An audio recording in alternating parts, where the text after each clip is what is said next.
Hey there all, welcome on into VG Emporium, video game music and more. I'm your host / proprietor of this fine establishment, Rage Cage. And I'd like to mention before I get the show started proper is that for those of you that listen to this show on Spotify, you may have noticed that there was no episode last week. And that is due to Spotify not allowing it to upload through the RSS feed because I guess it was more music than talking. Something to do with some kind of policy regarding podcast channels and whatnot. So, yeah. So if you want to hear that episode, if you haven't already, you can check it out on Apple Podcast, YouTube, or the main website, vgemporium.wordpress.com. And that would be episode 133, PS1 and Chill. So getting back to this episode, as you can imagine, my hosting a podcast that is solely focused on it, I love VGM. And through doing this podcast, it has been really cool to be able to connect with others that also love VGM as much, if not more, than I do. But before I started this show and started connecting, and I mostly kept myself online, just kind of like checking things out, listening to other podcasts, and only really talking about VGM with some, close friends of mine within my immediate circle. And one of those I can go really deep into that VGM vortex with is my good friend Wade, who was actually my first guest on this show. That would be episode 39, In an Inexplicably Cute Sound, where we focused on tracks that just had this very particularly cute sound that's kind of, which is really hard to explain, but, when we're both talking about it and listening to it, we're like, oh yeah, that has that cute sound. And for, the most part, our taste in VGM is pretty damn similar. And, when I find something that is like, oh man, Wade's gonna love this, he's like, man, I love this. And when he finds something, vice versa. But unfortunately, a lot of our VGM talks don't happen in person as much as we'd like because, well, I live in Placerville, California, which is in the foothills of the Sierra Mountains, just before South Lake Tahoe, and he lives about, hour and a half, 2.5 hours, depending on traffic, away in Oakland in the Bay Area. So a lot of our conversation happens through, of all things, Facebook Messenger. And, these conversations, they can go, sometimes a few hours without any responses between each other, sometimes a few days, sometimes a few weeks, sometimes months. But it don't matter. We're able to always pick it back up from where we left off, not only because it's text, because we just know each other like that. And when we do actually get to hang out, it's the same thing. We're just able to be, bam, here we go. No time at all has gone between the last time we hung out. And just like in our conversations when hanging out, VGM, we'll drop a name, a composer, just a particular sound throughout our normal conversation, and the same thing happens with Messenger. So what I'm going to share with you today are some tracks that he has shared with me over the last year and a half or so. And the funny thing about them is that, as I mentioned, that episode 39, Inexplicably Cute Sound, these all have this kind of particular sound that we like, that has that kind of fun, just energy about it, funky, jazzy, it's just this particular sound that only can be captured with video game music when it's allowed to be video game music, if that makes any sense. And so with each of these tracks, I asked him, hey, what are your thoughts on each of these ones, because I shared with him the ones I'm going to be playing, and so I'll be sharing with you his thoughts on these tracks as well as my own after each track. So getting right into it, what we opened up with was Menu from Jikkyou World Soccer 3, which is also known as International Superstar Soccer 64, composed by Tsutomu, Ogura, and Harumi Ueko. And here's what Wade had to say on this one. This happy little Bobby ditty has that high level of positivity and celebration that I like. The woo, hey yay, and the ooh samples sprinkled throughout really make the track for me. And I'm in total agreement with him because this is just total unadulterated jam. Though I have to say for me personally, at the very beginning, that come on! That lets me know that I'm in for a real treat. And this is definitely a jam that would have Wade pulling out some wacky dance moves. And that's a big difference between us, because when I listen to music or VGM, I don't really move as much. I'll maybe do a little head nod here and there, but when he hears stuff and he is really into it, he'll just get his body will just really get into it, and he'll just pull out the most strangest things. My one of my more vivid memories is when we were listening to the prehistoric theme from Chrono Trigger, and he's just getting down, crouching down, he's plucking stuff up and just doing weird leg movements. It's just, yeah, that's my guy.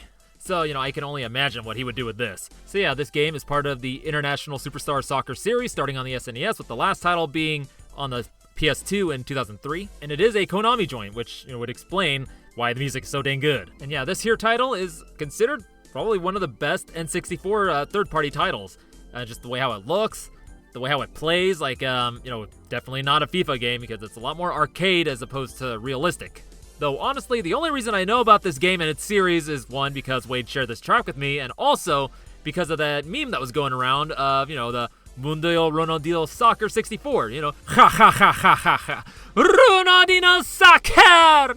Which was a Brazilian bootleg of one of the games on the N64, just plastering Ronaldinho, which I guess is a popular soccer player in Brazil at the time, all on the title screen and whatnot. So That's what I know. But yeah, as I mentioned, this being a Konami joint, they all have some really damn good music. And for this particular title, we have to thank Tsutomu Ogura, who has credits for titles like The Adventures of Bayou Billy, Snake's Revenge, TMNT Turtles in Time, Mahjong Master, Jikkyou Oshibari Parodius, Deadly Arts, Power Pro Kun Pocket, NBA In The Zone 2000, NBA In The Zone 99 and 2000, and then his latest credit in 2002 was K1 World Grand Prix, and Harumi Ueko, whose credits include Gyrus, Top Gun, The Second Mission, SD Snatcher, Gradius 2, The Legend of the Mystical Ninja, TMNT Tournament Fighters and Turtles in Time on the SNES, Batman and Robin, Castlevania Dracula X, Lethal Enforcers, Gradius 4, Silent Scopes 1, 2, and 3, Poppin' Music 6, and their latest credit being in 2008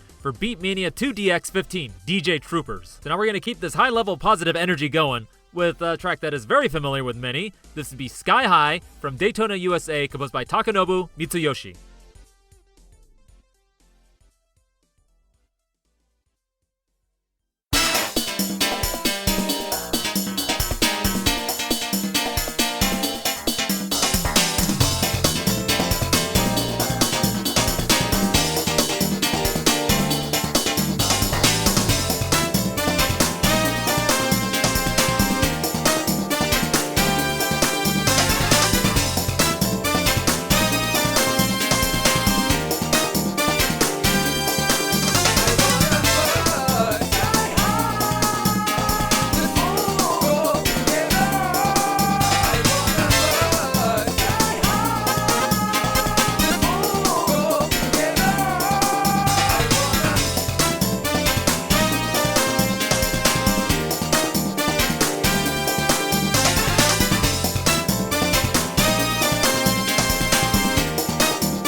that was Sky High from Daytona, USA, composed by Takenobu Mitsuyoshi. And here are Wade's feelings on this song. I love this track so much. I honestly feel that we could all fly sky high together while listening to it.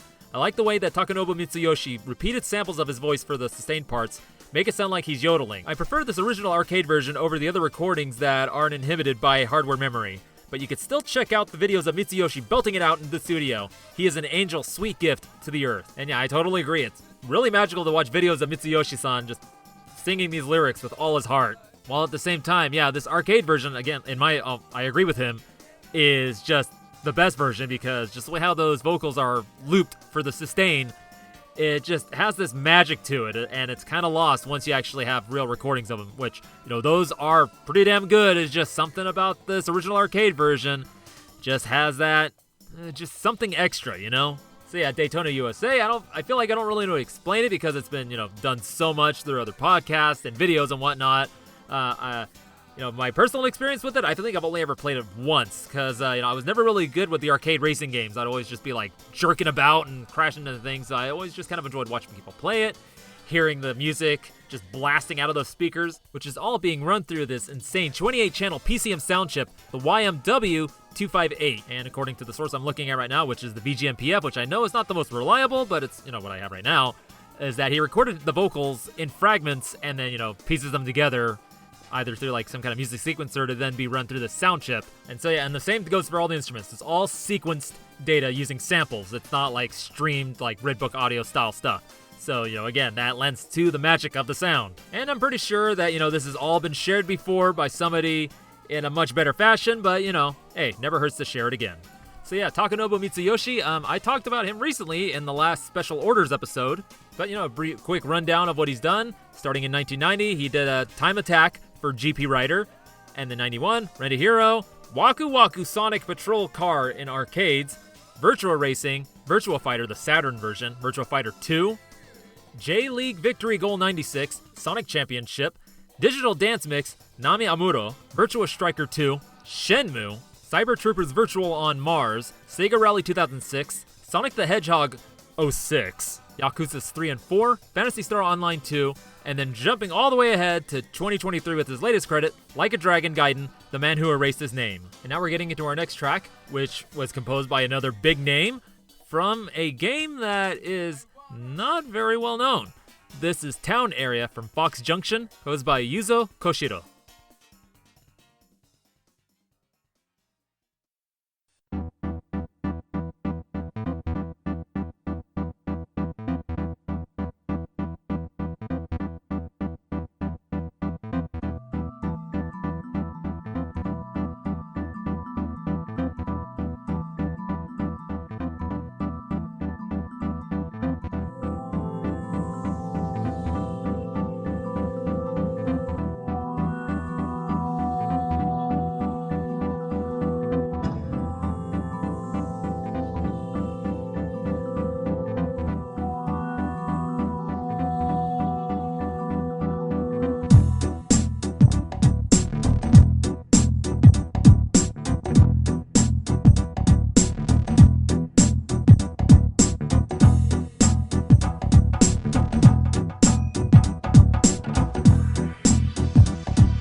and that was Town Area from Fox Junction, composed by Yuzo Koshiro.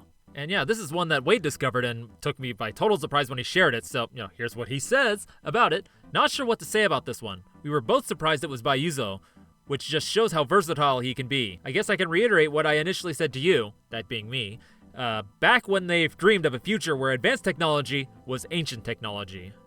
And yeah, this is definitely a good way to put it because, watching gameplay footage of this game, it definitely feels like that.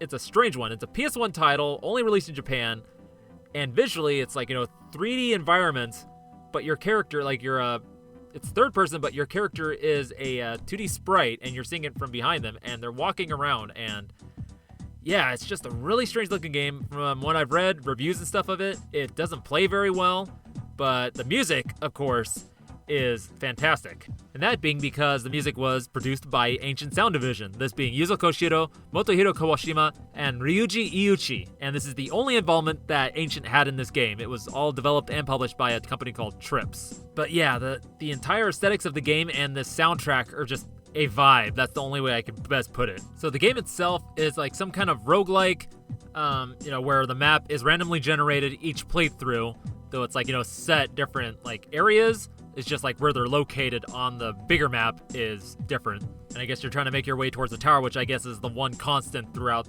each generation. And so in these areas, of course, there would be enemies, which are robots, a lot of items to collect, including ones that help you build companion robots to fight those other robots, as well as to build mech suits, from some of the images I've seen. I don't know what the story is. I haven't been able to find any information on that yet. And then again, visually, again, it's 3D environments, 2D sprites. And yeah, from some of the screenshots and videos I've seen, a lot of the areas are kind of just, plain looking, generic, buildings, deserts, kind of basic textures, but still it has kind of this dreamlike quality, especially with again, the 2D sprites juxtaposed the way how they angled with the 3D environments. And it's kind of in between, the visuals of, the very dreamlike Iblard and the dark and gritty, and very interesting looking Baroque. But of course, where this game really shines is the soundtrack, which is really an interesting mix of, electronic music like this, kind of some of your standard RPG fare, cheesy stuff, and stuff that I can only really explain as that PS1 sound, which a few of those, including this track, would have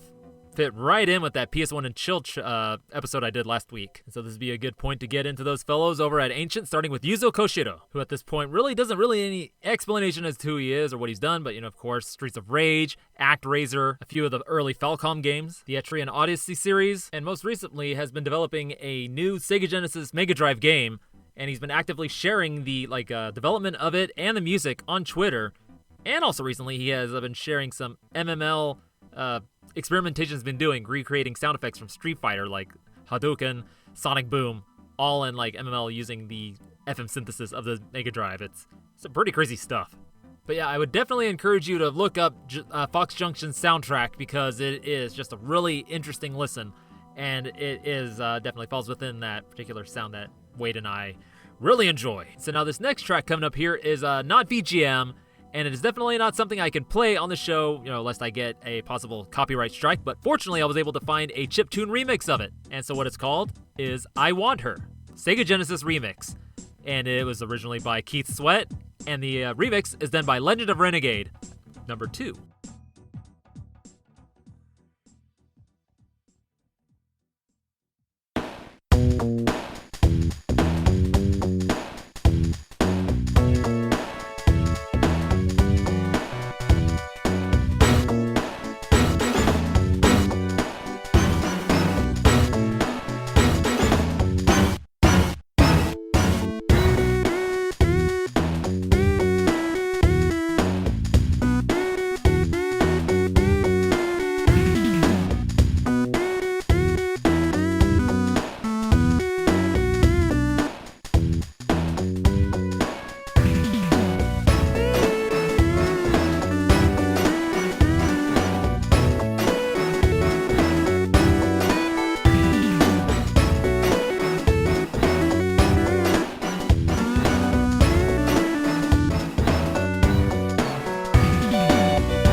that was I Want Her, Sega Genesis Remix, originally by Keith Sweat and remixed by Legend of Renegade, number 2.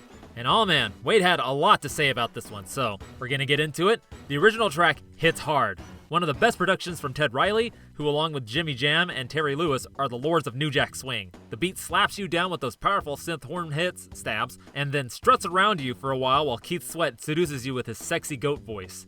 He takes you up into his dream only to hammer you back down to the ground for the chorus. This repeats a few times after it's done with you. There's a nice synth sax solo for the good behavior. The Genesis remake takes the cheese factor up to dangerous levels with the lyrics being replaced by more sax. The Genesis is perfect for this style of music, as along with being the rock console, it's also the funk and New Jack Swing machine. And thems there are 100% guaranteed facts. I heard him say by the bell tower, so it's gotta be true. But that last little bit isn't true. I haven't heard him say anything by the bell tower for years. But we can make it true next time you come into town, guy, and you can say this exact same thing to me next to the bell tower. So it will be true. So yeah, as you can imagine, we don't only just share VGM in our conversations, we share like other musics and whatnot, and one of the ones he shared was this. And the context for that was because I've been doing weekly beats, as I've been mentioning before, and one of the early ones I did was a New Jack Swing style track, and I shared it with him, and he said that it reminded him a lot of this song. And so, hey, I was looking through our conversations again, I was like, I want to feature that, but I wonder if there's the chiptune remix, and I was not disappointed. Legend of Renegade, who I've been following on SoundCloud for a while, had done one. So I was able to share this New Jack Swing goodness with you as well. And that is actually a topic I've been meaning to do for a while. I just haven't really taken the time to find tracks that haven't been played to death on other VGM podcasts or elsewhere. Because, there are those obvious choices out there, but I want to find the obscure stuff, as you may well know. But yeah, New Jack Swing is definitely a music genre that we share a mutual, love for, because it has just that ridiculous high energy that we really love to hear in a lot of our VGM. And of course, would eventually bleed its way into VGM in the mid-90s, especially onto the Sega Genesis. And it's really hard to deny just how good it is. And unfortunately for myself, that was most of my exposure to it, because I was born 87, which is when New Jack Swing was really starting to take off. And then by the time I was really becoming conscious of listening to music on radio, it was starting to really kind of wind down and transform into something else. So I basically missed out on the best of New Jack Swing as it was happening. And only way I would hear it is in some movies, TMNT 2, Secret of the Ooze, and of course its influence on some VGM. So yeah, there's that. So to give you a rundown on who did this music, Keith Sweat. He is a R&B and hip-hop artist that's been active since 1975. Starting in his early career, he was doing a lot of soul and kind of light R&B, and then in 1987, started the New Jack Swing era with his song, I Want Her, which is the song we're hearing right now. And there's many other songs that he's well known for amongst this one, including Make It Last Forever, I'll Give You All My Love, Get Up On It, Twisted, and then of course, he had to do it, Make You Sweat. And this brings us to our remixer, Legend of Renegade, which they actually did this one under the account Legend of Renegade 2. And they have a few different accounts, so the original Legend of Renegade one is where they do their VGM covers, so doing things in the Sega Genesis style or CPS1 recently, and then of course Legend of Renegade 2 where they do a lot of chiptune covers of non-VGM. But yeah, I originally discovered them on SoundCloud through their original account because they did a lot of Sega Genesis remixes of other VGM, and it's really good. From what I could tell on their YouTube channel, what they're using is a DAW and, VSTs for this chiptune stuff, so it's not tracker stuff. So with this song, it's, sounds like there's a lot more samples going on. It's kind of almost like a double PCM going on, though I think it's just because they're using a DAW and not sticking strictly with the, actual limitation, at least as far as the samples are concerned. But still, this is very well done, and again, like Wade said, the Sega Genesis sound chip, the YM2612, lends itself so very well to New Jack Swing, and that is especially because a lot of FM synthesis was used in New Jack Swing, especially this particular patch called the Lately bass, which was from the Yamaha TX81Z. And the patch got that name because it was made popular in the Janet Jackson song, What Have You Done For Me Lately? And, this is the kind of stuff you learn when you're researching New Jack Swing so you can make it properly. But, yeah, the bass in this song sounds pretty close to the Lately bass because, mainly because the TX81Z, which is where that patch is from, is a 4-up FM synthesis. Though the main difference is that it's able to use different waveforms, whereas the YM2612 is only limited to sine waves, but still. You can get pretty close because it's also a 4-up FM sound chip, which all that to say that FM synthesis is, definitely best friends with New Jack Swing. So yeah, getting back to Legend of Renegade, they do, they have an account for chiptune remixes of VGM, a second one, Legend of Renegade 2, for chiptune remixes of non-VGM, and that's about it. They have, a lot of accounts across SoundCloud and YouTube, which I'll be linking in the show notes. And I do believe they take remix requests, so, if you have a particular song that you'd like to hear chip-tuned, you can, send it on over to them and they'll do it. Though I think they also have a Patreon where you can, sign up and get even a better chance of it being done earlier. All right, time for a switch up here. We're going to kind of go with a different kind of energy here. This is Infinity 2 from Fantavision 2020X by Soichi Terada.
And that was Infinity 2, Fantavision 2020X, by Soichi Terada. And Buddy Boy Wade, here's what he's got to say about it.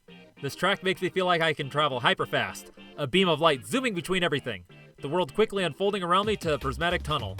Warp drive, something like that. Haha, I listen to anything and everything I can find by Soichi Terada. Which, Wadey Boy here is in very much luck, because there is a lot of music by Soichi Terada. Not only is VGM primarily being the Ape Escape series, but a lot of original stuff starting back in 1992, and he's still active today. Which, how this pick came about was because November of last year, Wade went to go see Soichi Terada amongst other artists like Lawrence Guy, Palms Tracks.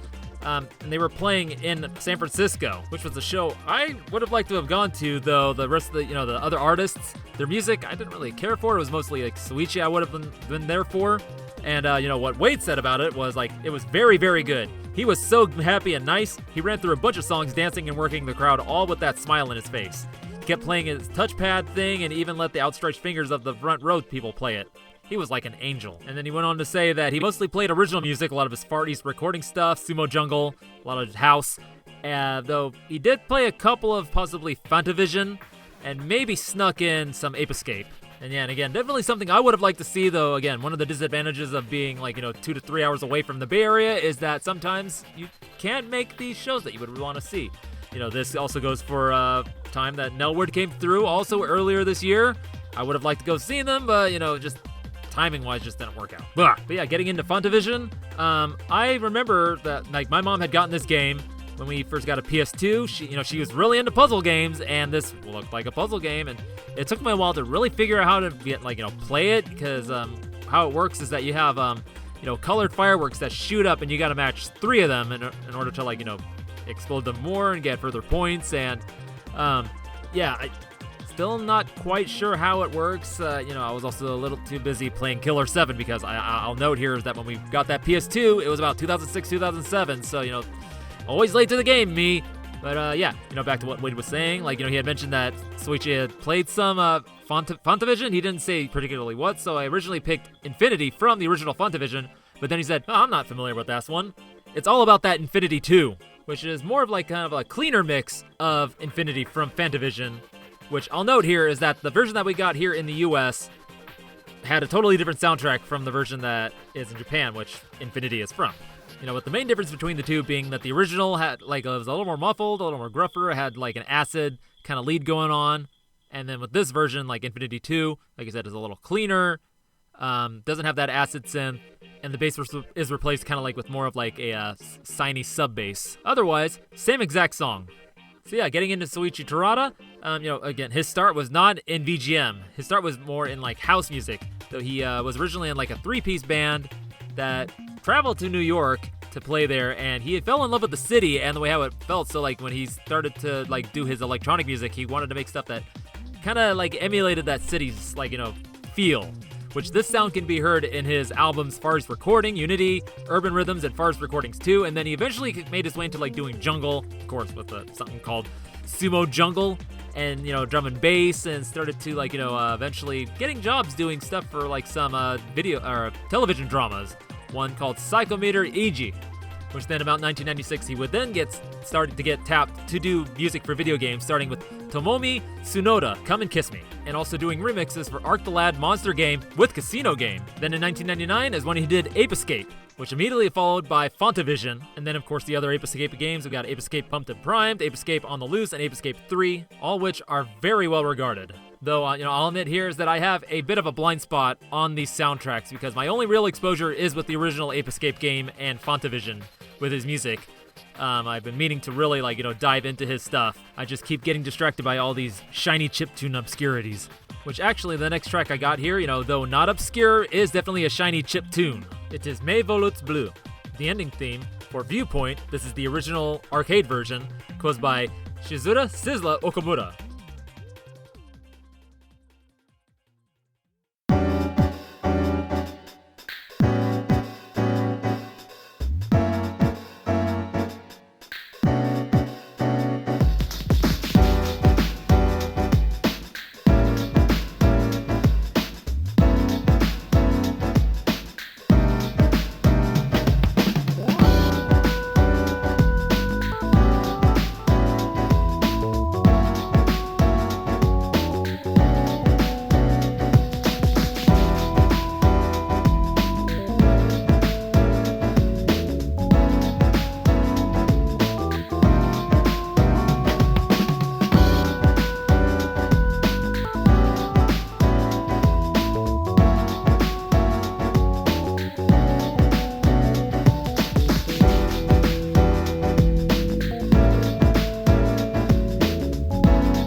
Me Volutes Bleues from Viewpoint, composed by Shizura, Sizlla, Okamura. And what kind of love does Wade have for this track? Well, he says, I'm not sure how to describe this track. Thick house? It's just so confident and cool, laid back yet hyper. It feels like you've really accomplished something and you're basking in the legacy. The drums and percussion are just so infectious. The track is gravy. Blue gravy. Is that like gravy made from blue cheese? Wouldn't that just be some kind of fondue? And yeah, this one here, the reason why I'm sharing this is because, well, I had, I guess I want to say it was like a year ago or so, I found the PS1 version of Viewpoint soundtrack, which is totally different from this version, the original arcade and other ports. And I shared it with him, and he's like, nothing will beat the original, and he just went ahead and shared this track. And also, this being by Sizlla Okamura, at least once a year, he'll reshare the Lost World soundtrack that is on SoundCloud or Spotify. And I was like, you've already shared this with me. And he's like, I know, it's just so good. I like sharing it with you. And in particular, it's always Guyana 6, which, I was like, it's a really, really good song. And actually, the entire The Lost World soundtrack, really good listen, and it's just like that vibe that we just really like. But yeah, Viewpoint, if you're not familiar, just imagine Zaxxon, but without all the upping and downing. If you're not familiar with that, it's just like an isometric shmup. That's the word I'm looking for, shmup. And yeah, this game is just amazing. Like visually, like the sprite work is just fantastic. The music is all just like this jazzy hip-hop influence, just buttery goodness. And it's just kind of crazy because like it's on the Neo Geo MVS, which is like that multi-game arcade cabinet, and it's just that, like I said, they're still able to pump these visuals out. I mean, it's like the same arcade board they were able to make Garou Mark of the Wolves with. I mean, think about that. And also like the music all being made using the YM2610, which again consists of the 4FM channels, which is being used for the bass and that organ sound that you're hearing, the SSG, which is not being used in this track but is used in other tracks, and then of course the 580 PCM-A and the 180 PCM-B channels. So a lot of the percussion is being done with the 80 PCM-A, and then the 80 PCM-B is being used for that piano that you're hearing. Just kind of give you a little, nerdy breakdown there. So yes, Sizlla Okamura, Shizura Okamura. He got a start in 1987 with NMK with the game Esper Balkantai. And then going down the list, did Saint Dragon, Task Force Harrier, P-47, the Freedom Fighter, SDKG Blader, which has a mighty fine town theme, I must say. And then in 1992, he would leave NMK and join Sammy, and immediately get into doing Viewpoint. And then following, he would do Dynamic Stadium, Super Eagle Shot, P-47 Aces, Tower Dream, and Pachi Slot Kanzen Koryaku.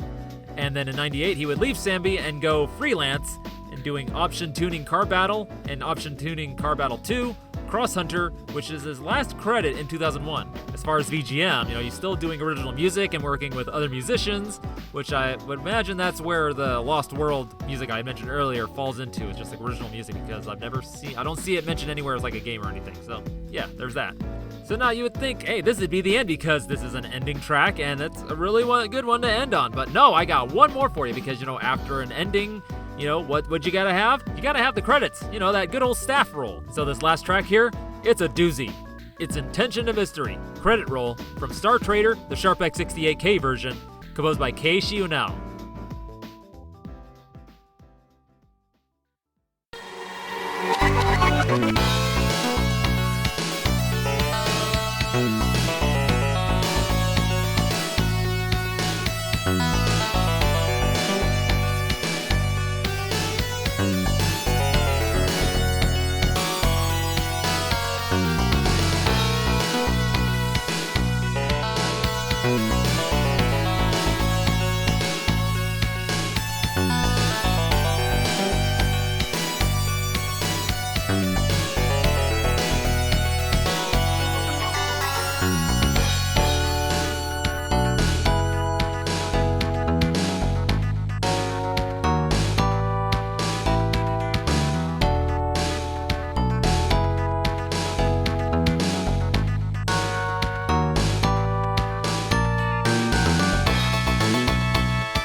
that was Intention to Mystery, credit roll, from Star Trader, the Sharp X68K version, composed by Keishi Yonao. And before I get into, what Wade said about this, I want to mention that this is the song that inspired me to do this episode. So here's what Wade said about Intention to Mystery.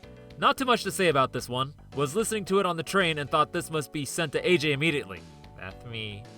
It's got that cosmic cruisin' feel. And Lord, I tell ya, Boyle got me down. I can't resist a Keishi Yonao jam. Though in truth, I think I have listened to this soundtrack before. I don't know. I don't know why I don't remember this song. I know there's two different versions. The Sharp X68K version, which the music on this one is largely done by Keishi Yonao, with some arrangements he had done of the original soundtrack, which is on the PC-88 using the YM2203, done by the Nihon Falcom Sound Team JDK, which would include Meiko Ishikawa, Yasuo Ito, Takeshi Moriyama, and Hiroya Hatsushiba. But this track right here, Intention to Mystery, is totally original to the Sharp X68K version, and it is 100% Yonao. So yeah, Wade had sent me this via a screenshot of his VGM player on his Android phone only this past Sunday, and I was like, Star Trader? I've heard this before, so I pulled up my own VGM player, Modizer, on my iPhone, and I went to go find this track, and I was like, wait, what? I don't remember this song. He done surprised me. But yeah, this song is just so damn epic. It's like the way how it opens, using the Okum chip to play that sample, like that weird reversed whatever it is sample, and then getting into the meat of like the song, and then playing it again halfway through, and then that big just like explosion of melody, and then this really slow kind of groove that just keeps going that you're hearing underneath this that would just probably just keep playing throughout the rest of the credits. And the thank you for playing screen, which I would imagine that this song would just keep going and going and going until you reset the game, which might be a hard thing to do because you get too lost in this groove. So yeah, Star Trader, what is this game? That is by Nihon Falcom originally. You would think, is this another RPG of some sorts, like space themed? Well, in that you'd be half right. It is an adventure game, but it's also a shmup, wherein presents cutscenes and dialogue choices and, character introductions and all this stuff before you actually get into playing the shmup bits. And then you have more of those in between the stages, I believe. And then even in these stages, there's a lot of like cinematic visuals kind of going on. Just, it sounds like a game that I would probably want to play if I could get either the PC-88 or Sharp X68K emulators working on my Mio Mini. And then, of course, there's the music. Again, done by Keishi Yonao, which is mostly pretty different from the original PC-88 soundtrack, which again is done by the Nihon Falcom Sound Team JDK. That's a mouthful, isn't it? And yeah, he's definitely using that full power of that 8-channel YM2151 and the Okum sample chip for the punchy percussion. And all these tracks just feature the Yonao tropes that I have come to love. Just really crazy melodies, the super addictive bass lines, and just all-around masterful use of the FM synthesis. There's a reason he was one of my masters of EGM during that first year. And then, of course, the songs that he adapted from the original soundtrack, you can definitely tell, the Falcom DNA in there. So yeah, if you'd like to know about Keishi Yonao, I would highly recommend you go check out that Masters of EGM episode. That would be episode 22. That's some early VG Emporium there for you. 2 years ago already. Damn. And yeah, that's all I got for you. And, hey, wait, eventually I want to have you back on here. I know we weren't able to do it this time around because this is so damn last minute. But, hey, think about what you'd like to talk about next time we're able to do this. And then right about here is where I would tell you where you could check Wade out and what he's doing. But the funny thing is that he has far less of an internet presence than I do. So really, the only place you'll find him is VG Emporium. And hey, I'm glad you all found your way in here too. So I'd like to thank you all for coming in. And if you're a first-time listener, welcome on in. And, however you discovered the show and however you're listening to it, there are so many other ways. There's Spotify, Apple Podcast, YouTube Music, my main website, vgemporium.wordpress.com. There's also TerraPlayer, which is a hub for all kinds of video game and VGM-related podcasts. And most recently, I just got myself on iHeartRadio because I never realized that I had to actually actively put myself on there. I just thought I grabbed from the RSS feeds from the other, services, but there it is out there. So if you use iHeartRadio, VG Emporium is now on iHeartRadio. And then if you'd like to reach out to VG Emporium, leave some feedback, give some suggestions, or put in a special order, which is a song request, you can send it on over to vgemporium@gmail.com or join the Discord, which is linked in the show notes. So now, contrary to most the last few weeks, I actually have some things actually planned out for the next couple weeks. What they are, I'm not quite sure which ones I'm going to do, but I do have them planned out, so there's that. So it's still gonna be a surprise for you. So hey, why don't you come back into VG Emporium and, find out what these surprises are?